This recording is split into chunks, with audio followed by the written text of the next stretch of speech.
ቅድመ አክሱም የፑንት ስልጣኔ፣ የኩሽ ስልጣኔ፣ የኑቢያ ስልጣኔ ራሱ የአክሱም ስልጣኔ የነበረበት የዛጉዌ ስልጣኔ የነበረበት ሀገር አሁን ከዛ ያነሰ ስራ ሲሰራ ሲያይ ሌላ ባለቤት ፈላጊ እንጂ ይቻላል አያስብም።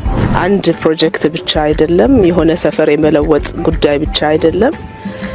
ኢትዮጵያ ነገ ዜጎቿ የሚኖራቸው ያኗኗር ዘይቤ ለውጥ ነው በዚህ አሻግሬ የማየው። አሁን ያዩዋቸው ቤቶች ንጹህ መሆናቸው ብቻ አይደለም፣ ሁሉም ነገር የተሟላባቸው መሆናቸው ብቻ አይደለም፣ በራስ አቅም በአካባቢ አቅም የተሰሩ መሆናቸው ነው። ከሁሉም በላይ ሌላ ሀገር ላይ ስንሄድ የምንመለከተው የምንቀናው ነገር ዛሬ በሀገራችን ተግባራዊ ሆኗልና ይሄ በጣም ትልቅ ስራ ነው ብለን ነው የምንወስደው። ቀለል ባለ መንገድ ከተማ ውስጥ ያለውን የኑሮ ዘይቤ ማምጣት የተቻለበት ነው። ይሄ አብነት ምን እንደሚሆን ካየን አቅሙ በየደረጃው አለ።